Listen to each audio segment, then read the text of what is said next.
오늘 함께 볼 하나님 말씀은 고린도후서 1장 1절에서 11절의 말씀입니다. 고린도후서 1장 1절에서 11절의 말씀을 저와 여러분들이 한 절씩 교독하고 마지막 11절은 함께 읽도록 하겠습니다. 제가 먼저 읽겠습니다. 하나님의 뜻으로 그리스도 예수의 사도가 된 나 바울과 형제 디모데가 고린도에 있는 하나님의 교회와 온 아가야에 있는 모든 성도에게 이 편지를 씁니다. 우리 아버지 하나님과 주 예수 그리스도께서 내려주시는 은혜와 평화가 여러분에게 있기를 빕니다. 우리 주 예수 그리스도의 아버지이신 하나님을 찬양합시다. 그는 자비로우신 아버지요 온갖 위로를 주시는 하나님이시요 온갖 환난 가운데서 우리를 위로하여 주시는 분이십니다. 따라서 우리가 하나님께 받는 그 위로로 우리도 온갖 환난을 당하는 사람들을 위로할 수 있습니다. 그리스도의 고난이 우리에게 넘치는 것과 같이 그리스도로 말미암아 우리의 위로도 또한 넘칩니다.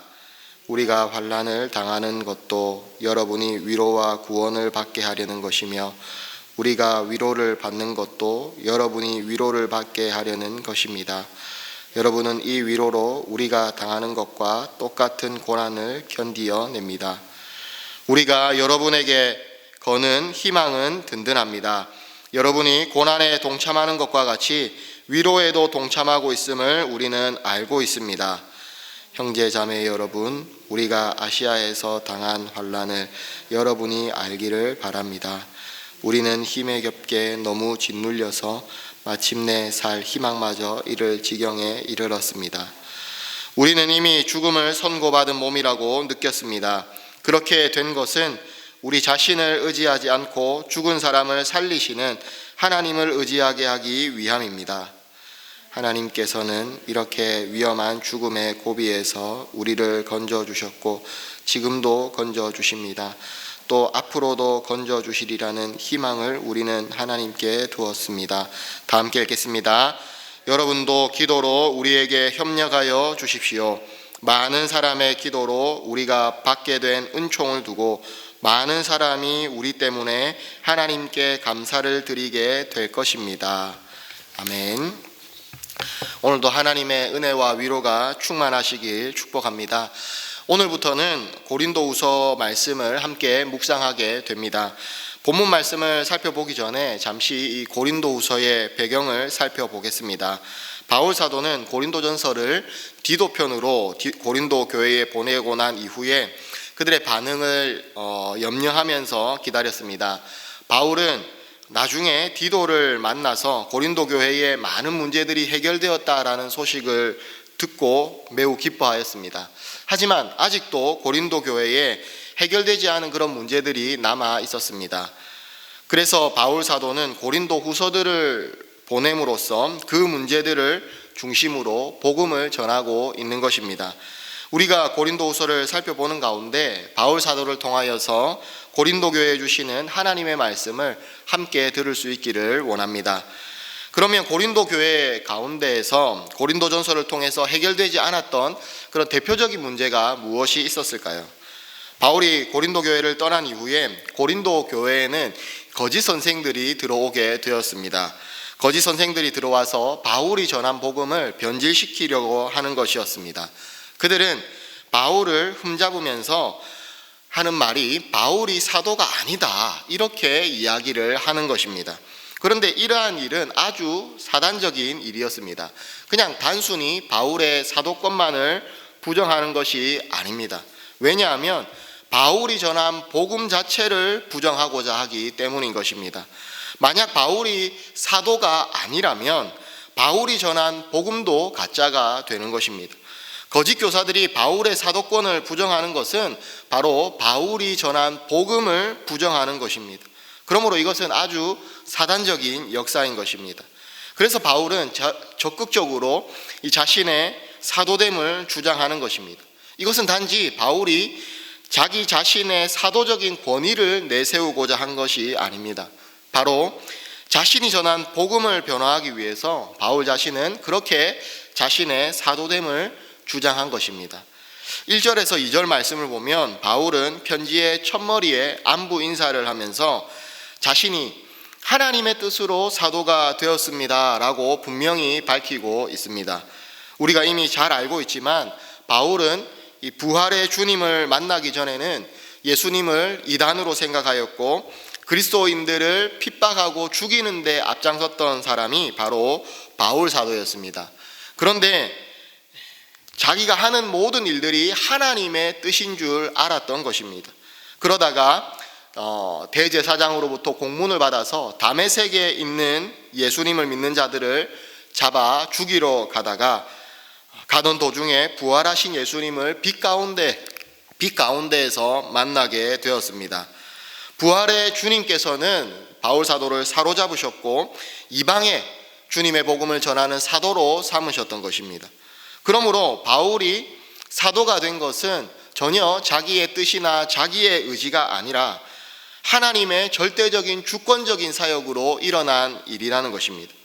그러므로 바울은 서신의 첫머리에서 안부 인사를 하면서 자신이 사도가 된 것은 하나님의 뜻입니다 라고 분명히 밝히고 있는 것입니다.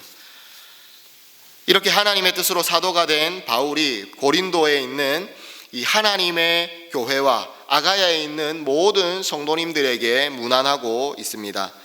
우리 아버지 하나님과 주 예수 그리스도께서 내려주시는 은혜와 평화가 여러분에게 있기를 빕니다 라고 먼저 인사하고 있습니다. 고린도 교회가 바울에게 여러 가지 섭섭하게 한 일들이 많이 있었습니다. 고린도 교회는 바울이 전도하여서 세운 교회입니다. 그런데 바울이 그곳을 떠나고 다른 곳으로 간 이후에 다른 사람들이 와서 바울을 모함하여서 사도가 아니라고 하였고 또한 언행이 일치가 안 된다라고 비난을 하기도 하였으며 살해는 받지 않지만 예루살렘에 보낼 헌금을 하라고 독려하니 그것을 떼먹으려고 그러는 것이 아닌가라는 그런 반응들을 나타내 보이기도 했습니다. 바울의 입장에서 보면 이 고린도 교회를 향하여서 섭섭한 마음이 들 법하기도 합니다. 그럼에도 불구하고 바울 사도는 하나님의 은혜와 평화를 그들에게 전하고 있습니다. 사도의 사도됨이란 바로 이런 모습에서 찾아볼 수 있는 것입니다. 그리고 3절 4절 말씀을 보면 바울 사도는 먼저 찬양합시다 라고 하며 하나님을 찬양하고 있습니다. 바울 사도의 마음에서 찬송이 먼저 터져 나온 것입니다. 도대체 무엇이 찬송할 상황이었을까요? 환난과 핍박을 당하고 있는데 그것도 죽도록 환난과 고난을 당하고 있는데 왜 찬송이 나오는 것입니까? 바울 사도가 받는 환난과 고난은 자기 자신의 욕심 때문에 오는 것이 아니기 때문입니다. 바울 사도가 당하는 환난과 고난은 예수 그리스도를 증거하는 사도로서 그것 때문에 받는 환난인 것이었습니다. 그러면 그 환난과 고통을 통하여서 무엇을 알게 되었기 때문에 바울 사도는 이렇게 하나님께 찬양하자고 찬송하자고 성도님들에게 함께 호소하고 있는 것일까요? 5절 말씀을 보면 그리스도의 고난이 우리에게 넘치는 것과 같이 그리스도로 말미암아 우리의 위로도 또한 넘칩니다 라고 말씀하고 있습니다. 바울 사도는 바로 예수 그리스도의 고난과 그리고 위로를 알게 되었던 것입니다. 그는 예수 그리스도의 고난에 참여하게 된 것입니다. 곧 예수 그리스도의 고난의 신비를 알게 되었던 것입니다. 그 고난이 무슨 고난인지를 알게 된 것입니다. 예수 그리스도의 고난을 자기 백성들에게 넘겨주시는 것은 위로도 그리스도로 말미암아 넘치게 하시기 위함이었습니다. 그로 인하여서 바울은 환난과 고난 가운데에서도 하나님 앞에 감격의 찬송이 터져 나왔던 것입니다. 우리는 환난과 고난을 당하면 찬송보다는 원망과 불평을 하기 쉽습니다. 그런데 하나님께 이런 마음도 듭니다. 하나님, 우리에게 고난을 주지 마시고 위로만 주시면 안 됩니까? 병 주고 약 주는 것도 아니고 왜 고난을 주신 이후에 또 위로를 주십니까? 이런 마음들이 때론 들기도 합니다. 그렇게 하시는 이유는 마귀가 세상의 영광으로 유혹을 하고 있기 때문에 그렇습니다. 예수님께서도 마찬가지셨습니다. 예수님께서 이 땅 가운데에서 공생의 사역을 시작하실 때에 마귀의 유혹이 무엇이었습니까? 마태복음 4장 1절에서 11절을 보면 마귀는 먼저 예수님이 하나님의 아들이라면 이 돌로 떡덩이를 만들어 먹으라고 이야기를 합니다. 또 성전 꼭대기에서 뛰어내리면 천사들이 보호해 줄 것이다 라고 이야기를 합니다. 마지막으로 마귀 자신에게 절을 하면 이 세상의 모든 영광을 다 주겠다라고 말을 합니다. 그러나 예수님께서는 그 모든 유혹을 다 물리치시고 십자가 고난의 길로 가셨습니다. 예수님께서는 마귀의 제안을 받아들이면 능력과 세상의 영광을 다 가질 수가 있었습니다. 그런데도 불구하고 우리 주님께서는 마귀의 유혹을 모두 물리치시고 십자가의 고난의 길을 선택하고 걸어가셨습니다. 바울 사도에게도 이런 유혹이 왔을 것입니다. 바울 사도요, 당신이 정말 능력이 있는 종이라고 한다면 기적을 행하여 보십시오. 세상의 영광을 한번 우리에게 보여주십시오. 이런 이야기들을 들었을지도 모르겠습니다. 그럴 때마다 바울 사도는 무엇라고 답변을 합니까? 내가 보여줄 수 있고 내가 자랑할 수 있는 것은 오직 그리스도의 십자가뿐입니다 라고 말했습니다. 갈라디아서 6장 14절 말씀을 보면 그러나 내게는 우리 주 예수 그리스도의 십자가 외에 결코 자랑할 것이 없으니 그리스도로 말미암아 세상이 나를 대하여 십자가에 못 박히고 내가 또한 세상을 대하여 그러하니라 라고 말씀하고 있습니다. 그러면 바울이 자랑하는 예수 그리스도의 십자가가 무엇입니까? 환난과 고난과 핍박과 버림받음이었습니다. 세상에서의 버림받음만이 아니라 하나님에게서조차도 버림받은 모습이 바로 십자가였습니다. 나의 하나님 어찌하여 나를 버리십니까? 라고 하는 그 절규를 하나님은 외면하신 것입니다. 이것은 죄인에 대한 하나님의 공의로운 모습입니다. 공의로우신 하나님께서는 죄인을 결코 용납할 수 없습니다. 그래서 우리의 죄를 짊어지신 그 주님을 버림받았던 것입니다. 그러면 그 고난을 통하여서 하나님께서 무슨 일을 이루셨습니까?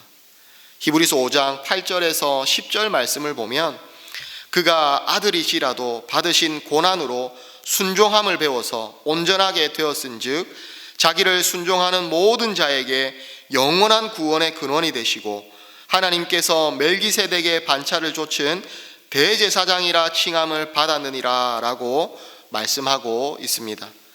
예수님께서는 부족함이 없으신 분이십니다. 그런데도 예수님께서는 고난을 통해서 순종을 배워 온전하게 되셨다라고 성경은 말씀하고 있습니다. 그런데 그 온전함이란 무엇에 대한 온전함입니까?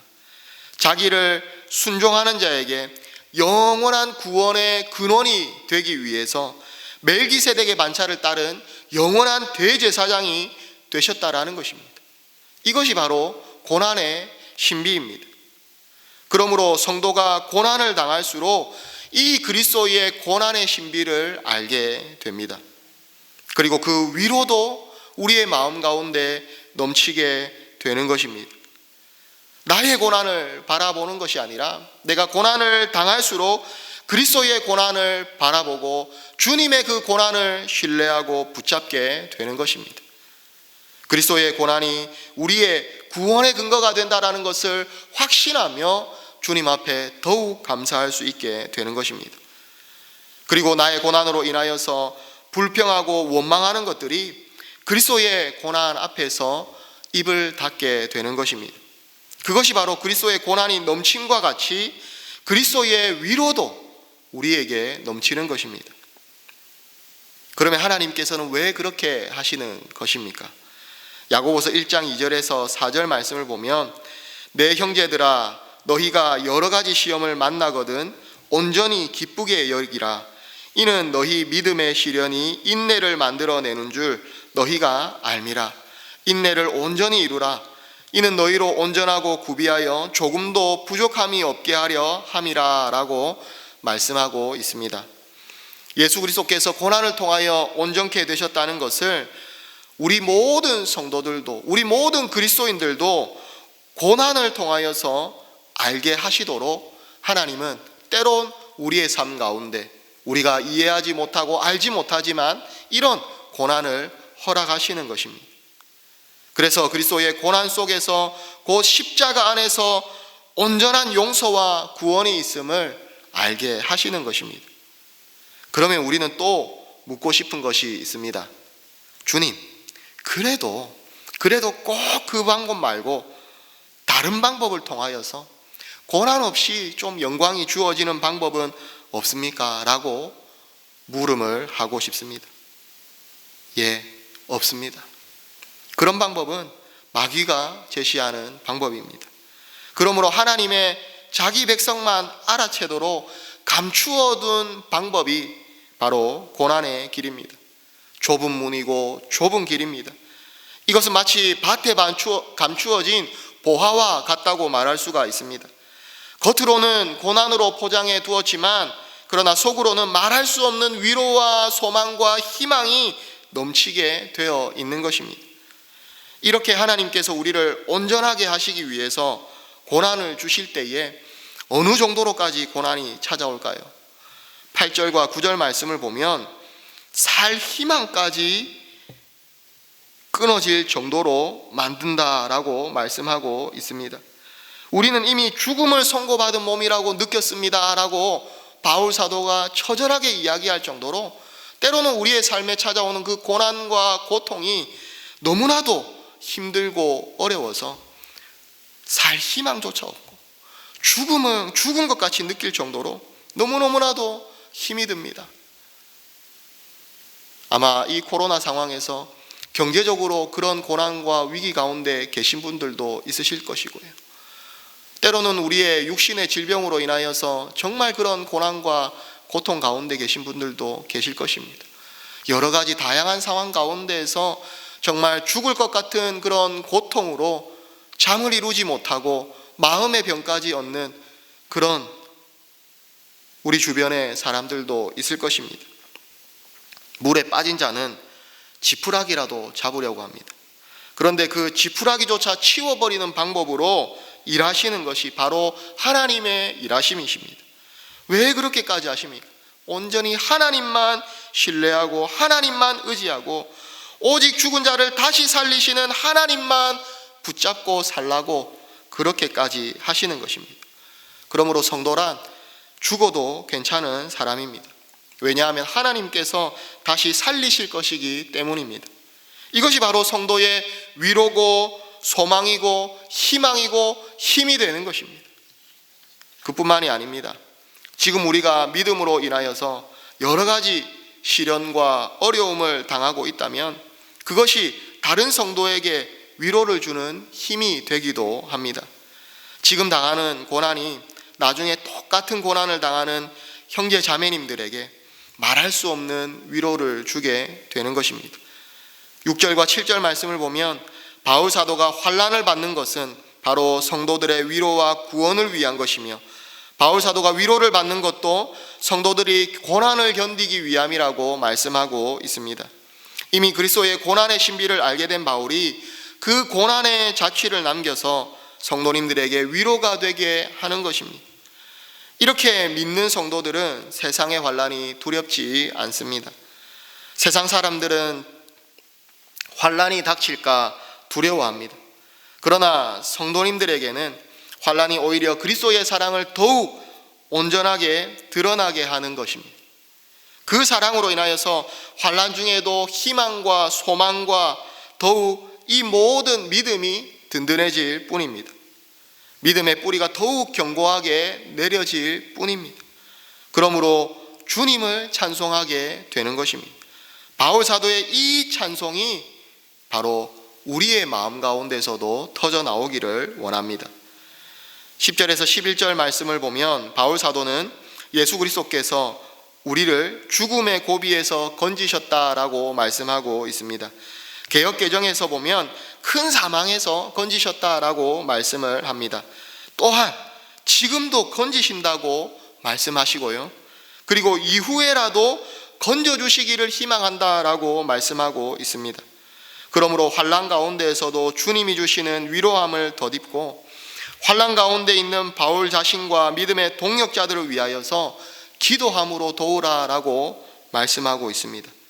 많은 사람의 기도로 우리가 받게 된 은총을 두고 많은 사람이 우리 때문에 하나님께 감사를 드리게 될 것입니다. 사랑하는 은혜 샘물 가족 여러분, 고난당하는 우리의 지체들이 있습니까? 힘들고 아파하며 낙심하고 절망 가운데 눈물 흘리는 우리의 피로 맺은 가족들이 있습니까? 우리가 함께 중보하고 기도합시다. 우리의 고난 때에도 우리와 함께 기도해 줄 동력자들입니다. 우리의 기도를 하나님이 들으시고 하나님께서 건져 주실 것입니다. 하나님께서도 앞으로도 계속해서 건져 주실 것입니다. 하나님께 감사하도록 주님은 우리의 삶을 인도해 주실 것입니다. 오늘날 우리에게는 예수 그리스도를 믿는 믿음으로 인하여서 여러 가지 환난이 따를 수 있습니다. 성령 하나님께서 우리에게 은혜를 주셔서 우리를 그 환난 가운데에서도 건져주시고 주님이 주시는 위로를 덧입혀 주실 것입니다. 그리하여서 우리 자신이 처한 환난으로 인하여서 낙심하지 않게 하여 주시고 오히려 환난 가운데 있는 믿음의 동역자들을 위로하며 그들을 위해서 기도하는 자들이 되게 하여 주실 줄 믿습니다. 사랑하는 우리 은혜 샘물 가족 여러분, 오늘도 이 주님을 붙잡고 하나님 앞에 믿음으로 나아가며 날마다 기도와 찬송으로 우리 주님을 높이며 주님만 붙잡고 나아가는 저와 여러분들이 다 되시기를 주님의 이름으로 축복합니다. 함께 말씀을 기억하며 기도하겠습니다. 하나님, 고난 가운데 그리스도의 고난을 깨닫게 하시고 그 가운데에서 하나님이 주시는 크신 위로를 알게 하여 주시옵소서. 좁은 길, 험한 길을 가는 우리에게 생명의 길이라는 확신과 희망을 갖게 하여 주시고 날마다 주님을 찬송하며 믿음의 길을 걸어갈 수 있도록 도와주시옵소서. 서로 중보하며 서로 기도하며 함께 하나님을 체험하는 은혜 샘물 공동체가 되게 하여 주시고 하나님이 주시는 감사가 날마다 넘쳐나는 은혜가 하나님이 주시는 응답하는 역사로 놀라운 기적으로 우리에게 넘치게 하여 주시옵소서. 그리고 토요일은 주일 예배를 위해서 기도하는 날입니다.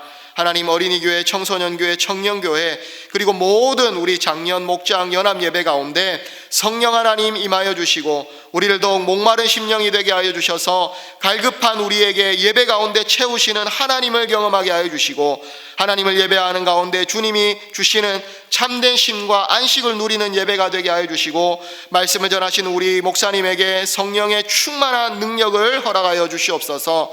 하늘의 힘과 지혜와 능력을 공급받는 은혜의 자리가 이 예배의 자리가 되게 하여 주시고 현장에 오지 못하고 온라인으로 드리는 예배 가운데에도 성령 하나님 임하여 주셔서 그곳이 하나님의 교회가 되게 하여 주시옵소서. 그리고 여러분들의 가정과 개인의 기도의 제목을 가지고 간절히 기도하시고 돌아가시겠습니다.